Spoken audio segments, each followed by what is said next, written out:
There's a weird thing in my waiting area. It looks like... No.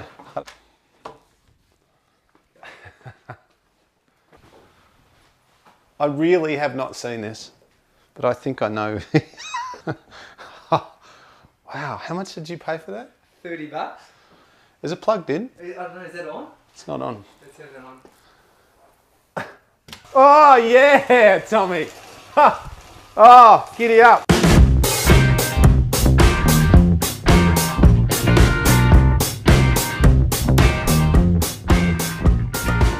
Woo! Alright, we're back, Craig. Hi, TJ, Jacket, Thomas. Good. Did anyone call you Thomas when you were growing up? It's my dad when I was naughty. Thomas. Mum? Nah. Tom? A couple of people. I usually say, hi, I'm Tommy, and then people go, g'day, Tom. Really? So it's not my name. Do you think as you get a little bit older and you become the megastar in the space that you're now inhabiting that you'll go, Jacket, Tom, Jacket? No. No. Good. I'm excited for this episode today. I'm a little bit, honestly, a little bit concerned because you're a bit weird. Because normally we go, yeah, let's have a look at what people have been writing on the timeline or on the whiteboard in response to the whiteboard, and let's chat about that. And you sent me a message that said, oh, I want to do something different, yeah, but I don't want to tell you what it is. And he still doesn't know what it is. Are you okay with that? Are you okay with it before we move on? I can. Well, I am, yeah. But can I say, for real, we don't do any, well, I don't do any preparation. No. So I don't know, I really do not know what's coming. And so it's not like we go, here's these 4 things we're going to talk about. We wax lyrical about that, come to some kind of, you know, plan. He has a plan. I don't have a plan. This is freestyling. Ready, set, go. Today, I've brought 3 things along with me that I want to discuss. One of them's light, the other one's a bit more in depth, and the last one is a bit of fun. It's something I purchased on Gumtree yesterday. I had to drive to bloody Narre Warren to purchase this off Dorothy. Did you purchase this just for this video? I purchased it just for this video. I've always wanted to know about this particular piece of exercise equipment. It's very old school, and we're going to get to it last. But first... How much did you pay for it? $40. No, $30. Really? I bargained it down from 40 to 30. Of course you did. Poor Dorothy. All right. So this, it might be a bit selfish, but I think other people will want to know about this. Wow, bread. All right. What do you want me to tell you? I see. So, you give me a toaster, peanut butter, and I'll smash that whole entire. Yeah. Well, I could quite easily do that. I probably wouldn't go your wholemeal. I might go your 100% rye. So I want to talk about bread. I want to hear what you have to say about bread with diet. If you are on a diet, trying to lose weight or trying to bulk up, all in all. Talk to me. Really? All right. Well, I think I wish you'd have told me this was coming. You would have brought your toaster. So here's what I would have brought: some peanut butter and some toast. Faux show.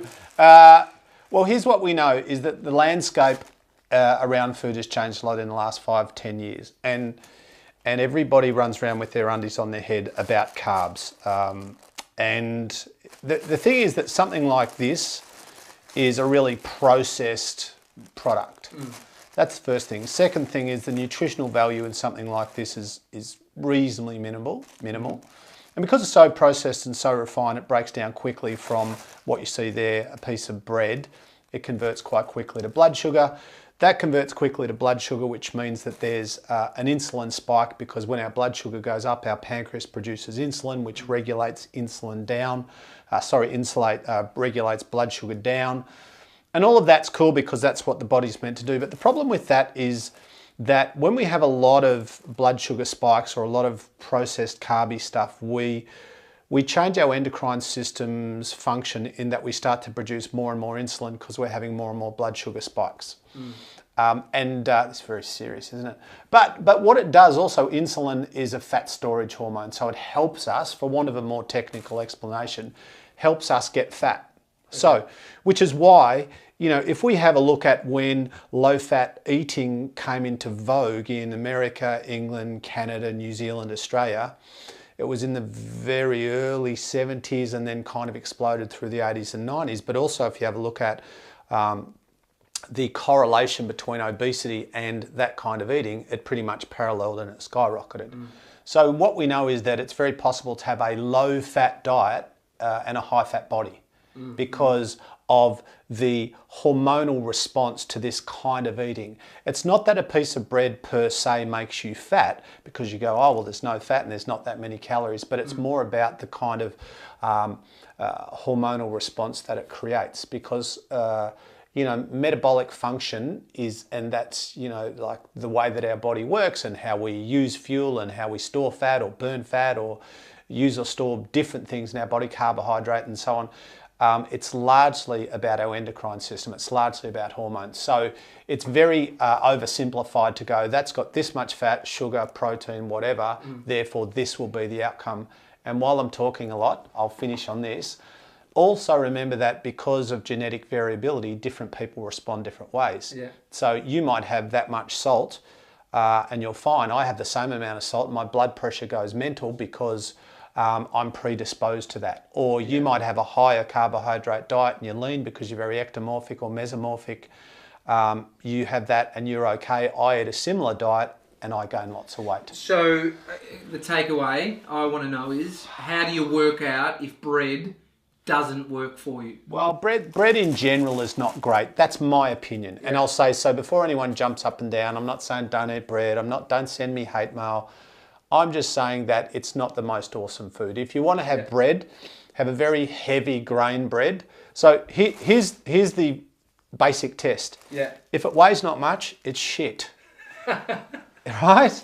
If it weighs a fair bit, like if that was a proper loaf of bread, very dense, full of grains, and like maybe some, you know, seeds and even nuts, that would be probably 3 or 4 or 5 times the weight. Yeah. So the denser the bread, from a blood sugar response perspective and from a staying in shape and a satiety perspective, the heavier the bread, the better. Yes, as long as it's not fruit loaf. Fruit loaf is the one exception, because that's awesome. Right, he won't need this, so I'll take this home. Yeah. Number 1, down, done, boom. Number 2, this was in Sunday's Herald Sun. If you Topical open the door on the Michelle Bridges conversation, I'll punch you in your pretty little face. That's exactly what we're doing. Page 12. So Michelle Bridges was quoted saying that she's yet to meet someone who is morbidly obese and happy. Yes. And she did say something before that, which was, there was a sentence before, the one everyone has grabbed onto, where I said, if you're happy, more power to you. I've got no issue with that. And then she went on to say, but she's yet to meet someone who is morbidly obese and happy. Now, I don't want your opinion on what she said, but I think I want to talk about happiness and your body, because I know I'm a string bean in comparison to a lot of people, but I trained hard when I was a personal trainer. Don't train so much now, but I had a good body. You know, to most people would think that, but I wasn't happy. So I want to talk about happiness and your body. Possibly the longest question by an interviewer in the history of interviews. It was more a commentary. No, I'm kidding. Look, it is a really interesting area, and I guess the challenge with talking about this is that a lot of people fall into different camps, and they're like, well, this is how it is, or that's how it is. So it's very hard to talk without people being emotional, because whenever you talk about a body, we all bring it back to us, or on many levels anyway, because we all live in a body, we all have one, and it's very hard for us to be objective about our body. Because, you know, attached to the way we look is self-esteem, is confidence, is the way that we communicate and interact and live and breathe. I've met many people who are obese, who are, or who would qualify as obese on a BMI, who are pretty happy people, right? I've met lots of people who are ripped and rock hard with abs and bloody veins and stuff everywhere who are miserable. So it's not necessarily causal. You know, maybe there's a correlation, but I kind of say, well, look, we're multidimensional creatures, and without being too weird, we're spiritual, mental, emotional, physiological, social, creative creatures, right? We're a bunch of stuff. And you know, happiness lives in different places. And I don't know whether or not we're talking about happiness as in I'm hanging out with Tommy for 3 hours, we had fun, we laughed, I was happy, got home, not so happy.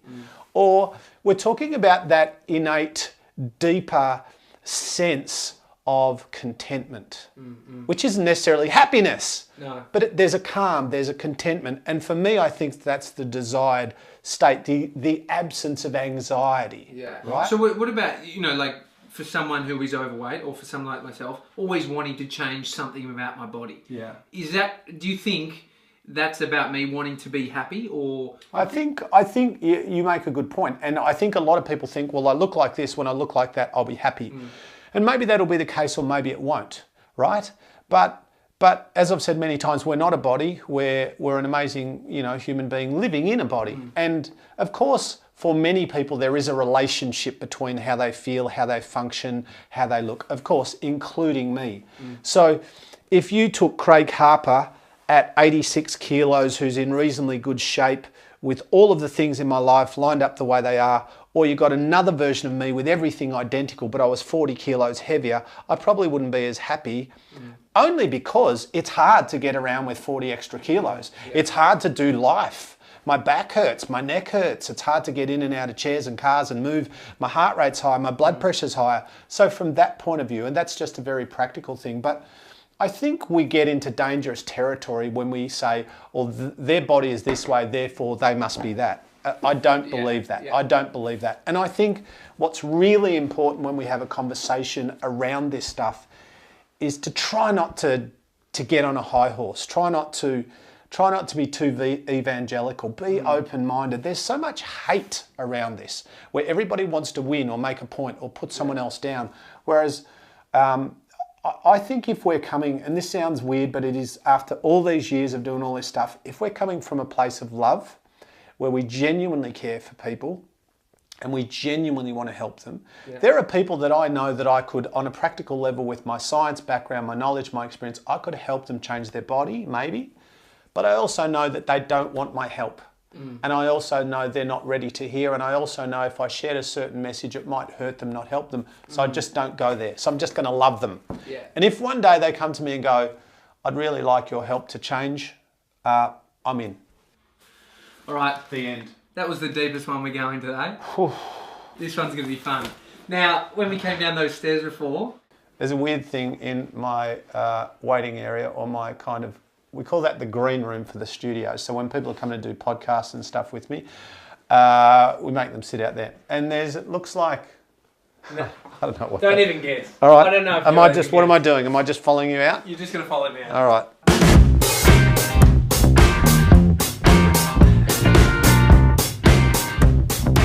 I really have not seen this, but I think I know. Wow, how much did you pay for that? $30. Well, look, I'm going to be 100% honest. I know what it is. The only gym I ever worked at was a gym in Western Australia in Bunbury. I think it was called New Image Health Studios or something like that. I'm pretty sure they had one there. Is it plugged in? I don't know, is that on? It's not on. It says it on. I think this is fucking great. I want this. Hang on. Oh yeah, Tommy. Ha. Oh, giddy up. Oh, wow. I can feel it. The pound's melting. Oh, fuck, that's quite violent, isn't it? Oh yeah, come on. So I think the theory of the vibrating, that is so good. I think the theory was it was somehow meant to create some level of friction that would melt away the pounds. This is a classic. This is worth a lot, I think. Yeah. We could sell this. I can't believe you got that for $30. It's complete and total rubbish, but it's at the same time it's totally beautiful. Look at this. Look at the craftsmanship on that. I stand to be corrected. I haven't researched this, but from a physiological point of view, you can't shake fat off. I can tell you that. You can't shake it off. You can't vibrate fat off. But good shopping by you. Oh, by the way, I've got no room at my house for this. Can I leave it here? Yeah, hell yeah. I want it. Yeah, look at you. What's it do to my stomach? Show us your guts again. We could just shave welcome in that and just lay you at the fucking front door. What is going on there? Cat. If anyone else has got a similarly stupid piece of exercise equipment, just hit us up. We'll test it out. We'll take it for a test drive.